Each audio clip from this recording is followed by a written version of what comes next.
Hello दोस्तों, आज हम जानेंगे कंट्रोल का इम्पोर्टेंस क्या होता है। If you can not control yourself you what you control. Warren Buffett ji क्या कहते हैं, if you can not control your emotion you can not control your money. वैसे ही अगर आपका अपने खुद पे नियंत्रण नहीं रहा तो आप किस पे नियंत्रण करोगे। आपका जो फ्यूचर है ना वो किस पे डिपेंड करता है। आप अपने खुद को अपने सेल्फ कैसे कंट्रोल करते हो। तो बने रहेगा इस वीडियो में। आज हम इस वीडियो में जानेंगे आप अपने आप में कंट्रोल कैसे करोगे और आपकी लाइफ कैसे बेहतर बन जाएगी और 100% ग्रो होगी 100 टाइम्स। तो देखिए, ये कंट्रोल क्या आता है, लोकस ऑफ कंट्रोल। आप अपनी लाइफ में कितनी डिग्री तक बिलीव करते हो कि जो भी आपकी लाइफ में इवेंट बनी उसका आउटकम क्या आया, उस पर आप कैसे रिएक्ट करते हो, उसे कहते हैं आपका कंट्रोल। आपके साथ कितना भी बुरा हो जाए फिर भी आप खुश रह सकते हो। अगर आप किसी बोर्ड मीटिंग्स में बैठे हो, सारे बोर्ड मीटिंग्स के मेंबर्स है वो आपके विरुद्ध ओपिनियन दे, फिर भी आप उसको कैसे प्रोएक्टिवली लेते हो, इसे कहते हैं आपकी लाइफ पे अपना कंट्रोल। आपके साथ कुछ भी बुरा हो गया हो फिर भी आप स्माइल देते हो और खुश रहते हो, उसे कहते हैं आपका कंट्रोल। वो कहते हैं ना, हैप्पीनेस है वो क्या है, इंटरनल होती है, एक्सटर्नल तो होती नहीं। आपकी लाइफ में कुछ भी एक्सटर्नल इवेंट बन जाए फिर भी आप इतने खुश रह सकते हो, इसे कहते हैं आपका अपनी लाइफ में कितना कंट्रोल है। ये जो कंट्रोल है ना वो बहुत इंपॉर्टेंट चीज़ होती है। अगर आपको मिलियनर बनना है फिर भी आपको अपने आप में कंट्रोल होना चाहिए कि आपको ये काम आज करना है तो करना है, कुछ भी हो जाए उसमें से आपको काम करके ही छोड़ना है। इसे कहते हैं आपका अपनी लाइफ में कितना नियंत्रण है ना, वो ही आपको आगे लेकर जाएगा।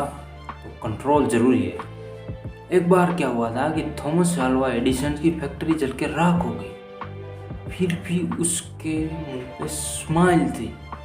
तो ये ही कहता है। कुछ इंटरव्यू ने उसको पूछा कि आपकी फैक्ट्री जलकर राख होगी, आप कैसा रिएक्ट करते हो। मेरी जो भी गलती हुई वो जलकर राख हो गई, कल से मैं नई शुरुआत करूँगा। इसे कहते हैं लॉ ऑफ एटीट्यूड और लॉ ऑफ कंट्रोल। अगर आपका आपकी लाइफ में कंट्रोल रहा तो आप कुछ भी कर सकते हो। जैक मा कितनी टाइम्स जॉब से रिजेक्ट हो गई फिर भी उसको अपने एटीट्यूड पे कंट्रोल था, खुद पे कंट्रोल था। तब उन्होंने जाके बड़ी अलीबाबा नाम की कंपनी, जायंट कंपनी को बिल्ड कर दिया। वैसे ही खुद पे कंट्रोल रखना बहुत ही इम्पोर्टेंट होता है।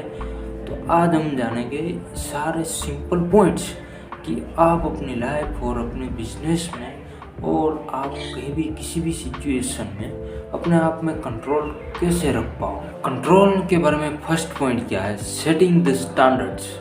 आपका जो फ्यूचर प्लान है, what you achieve in next 5 years 10 years और इन योर लाइफ। आपको है ना फ्यूचर प्लान बना है, जो इसके पास आपके पास जो एक्शन प्लान है, फ्यूचर का गोल है, तो उसमें क्या करना है, सेटिंग द स्टैंडर्ड्स।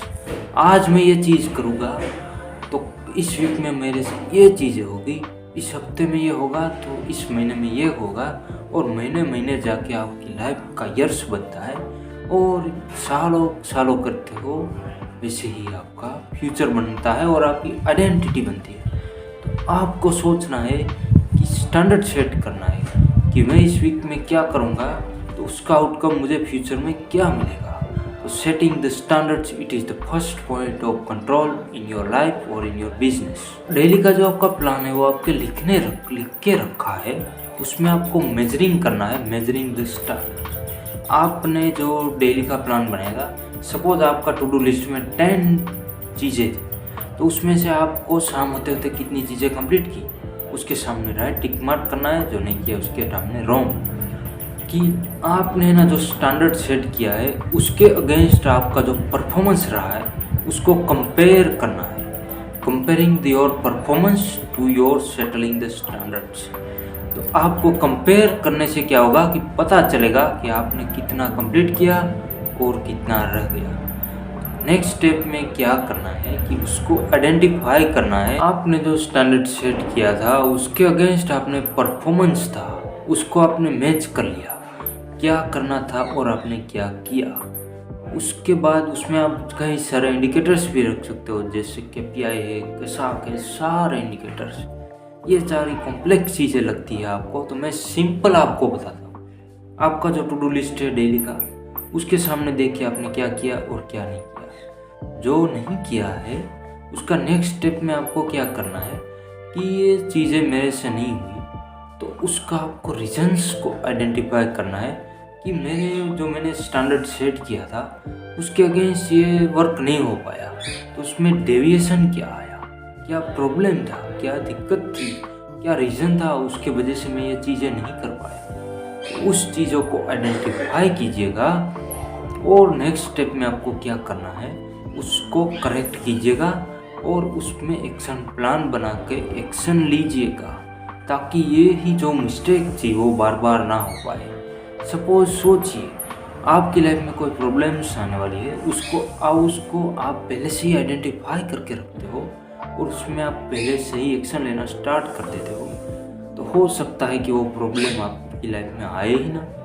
तो ऐसे ही आपको करना है कि जो आपको करेक्टिव एक्शन स्टेप लेके प्रॉब्लम को अर्ली डिफाइन करके उसमें एक्शन ले लेना है, ताकि ये चीज़ें बार बार ना हो। वो कहते हैं ना, make many mistakes but don't repeat it. Albert Einstein ji ऐसा कहते हैं, जितनी हो सके इतनी मिस्टेक कीजिएगा बट उसको रिपीट मत कीजिएगा, क्योंकि आप रिपीट करोगे तो वो ही रिजल्ट मिलेगा जो आपको पिछले टाइम मिला था।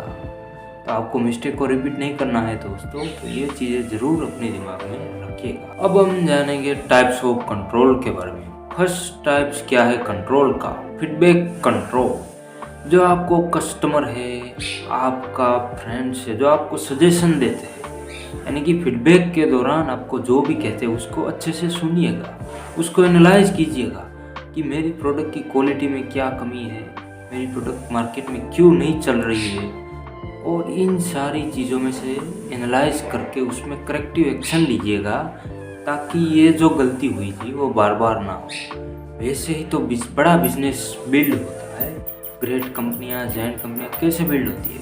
वो कस्टमर के फीडबैक पे ही वर्क करते रहते हैं और फीडबैक में से जो भी अच्छा लगता है उसको इम्प्लीमेंट करके नेक्स्ट टाइम उस प्रोडक्ट की जो गलती थी उसमें चेंज करते हैं। तो आपको ये फीडबैक कंट्रोल पे भी क्या। दूसरा टाइप क्या है? रियल टाइम और कॉन्करेंट कंट्रोल। उसमें क्या करना है कि आपको कुछ भी लॉस हो जाए उसके पहले ही प्रॉब्लम को आइडेंटिफाई करके उसको सॉल्व करना है, उसको कहते हैं रियल टाइम और कॉन्करेंट कंट्रोल। ये चीज़ें भी आपको लाइफ में हेल्प कर सकती है कि आपकी लाइफ में कुछ होने वाला हो उसके पहले उसको एनालाइज कीजिएगा और जो लॉस होने वाला है उससे बचिएगा।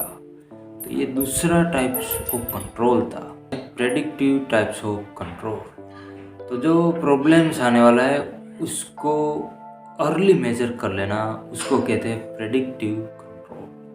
प्रेडिक्टिव तो उसमें क्या है कि आपको पहले से ही पता लग जाता है कि इस चीज़ में करूँगा तो उसमें ये फॉल्ट आने वाला है, तो उस गलती आपको नहीं करनी है, और वो फॉल्ट पहले से ही डिफाइन कर लिया तो उसको आने ही नहीं देना। इसे कहते हैं प्रेडिक्टिव कंट्रोल। बिहेवियरल कंट्रोल, आपको पता चल जाना चाहिए कि आपका बिहेवियर कैसा है कस्टमर के प्रति, एम्प्लॉय के प्रति।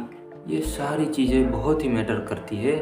आपकी कंपनी ग्रेट होगी या फिर वैसे ही बिजनेस चलाती रहेगी या फिर लॉस हो जाएगा। तो बिहेवियरल कंट्रोल भी होना चाहिए। और last but not the least, it is financial और नॉन फाइनेंशियल कंट्रोल। तो आपका जो मार्केटिंग बजट है, एजुकेशन बजट है, स्पेंडिंग बजट है, लाइबिलिटीज़ का बजट है, वो सारी चीज़ें प्री डिफाइंड होनी चाहिए, ताकि ये फाइनेंशियल लॉस आने वाला है उसको आप कंट्रोल कर सको। तो आपको ये चीज़ ज़रूर करनी है, क्योंकि कहते हैं ना कि आपको ₹1 का कस्टमर लाने के लिए ₹50 का एक्सपेंस नहीं होना चाहिए। तो वैसे ही शुरू में हो सकता है बट लॉन्ग टाइम तक नहीं होना चाहिए। तो ऐसे ही आपको करना है। आपका जो फाइनेंशियल और नॉन फाइनेंशियल बजट है उसको प्लान करके रखिएगा। ये आपको कंट्रोल रखना चाहिए, तो वैसे आपको बेनिफिट मिल जाएगा। तो कैसा लगा ये वीडियो, और आपने किस अपने आप में कंट्रोल रखना शुरू किया या नहीं, कमेंट कीजिएगा। और नेक्स्ट किस वीडियो में टॉपिक चाहते हो उसके बारे में भी कमेंट कीजिएगा, हम ज़रूर ला के देंगे। कैसा ये लगा वीडियो, लाइक और शेयर करना मत भूलना और चैनल को सब्सक्राइब भी कर देना ताकि ऐसे वैल्यूएबल कंटेंट आपको मिलता रहे। Thank you so much for watching this amazing video.